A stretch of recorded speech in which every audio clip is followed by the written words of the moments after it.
Sa isang liblib na baryo, may isang batang lalaki ang pangalan ay Tomas. Mahirap lang ang kanyang pamilya at madalas siyang nagugutom sa pagpasok sa paaralan.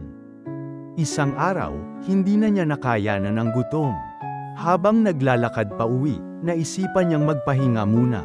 Ngunit sa kanyang pagpapahinga may nakita siyang bahay na pwede siyang humingi ng tubig pamatid gutom. Habang papalapit sa bahay, nakaramdam siya ng takot na baka hindi siya pagbigyan. At nang nasa bahay na, napilitan na siyang kumatok at humingi ng pagkain. At nang bumukas na ang pinto, isang batang babae ang humarap sa kanya na halos kaedad lang niya. Nahihiya na nakayuko ang ulo at halos hindi makatingin sa babae. Marahan at malumanay niyang sabi, "Pwede po bang makahingi ng tubig?" Tiningnan siya ng babae at ngumiti. Sa halip na tubig, binigyan siya ng isang baso ng gatas. Malinis, malamig, at punong-puno ng malasakit. Mabilis na ininom ni Tomas ang isang basong gatas na ibinigay ni Grace sa kanya. At sa unang pagkakataon sa buong maghapon na paglalakad nakaramdam siya ng ginhawa. Tumingin siya kay Grace at nagpasalamat ng buong puso. "Salamat po," aniya, habang hawak ang baso sabay bigay kay Grace. "Salamat po ulit," sabay ngiti habang papaalis. Ngunit tinawag siya ni Grace. "Sandali lang, kunin mo ito," ang sabi ni Grace kay Tomas. "Kainin mo habang naglalakad." Sobra ang pasasalamat niya sa mga oras na yon. Napukaw ang kanyang gutom at may pabaon pa sa kanya. Makalipas ang maraming taon, matagumpay na naging doktor si Tomas sa isang malaking hospital. Pinangarap niyang maging doktor dahil gusto niyang makatulong sa iba tulad ng pagtulong na naranasan niya. Sa kabila ng magandang career ni Tomas bilang doktor, may isang bagay na nagpapaalala sa kanya, ang babaeng nagbigay lunas sa kanyang gutom. Minsan naiisip niya ang batang babae na si Grace na nagbigay sa kanya ng isang baso ng gatas.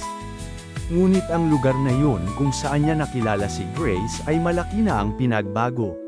Maraming taon na rin na hindi nakabalik si Tomas dahil sobrang abala sa kanyang propesyon bilang isang doktor. Isang araw, may isang matandang babae na dinala sa ospital na kanyang pinagtatrabahuhan.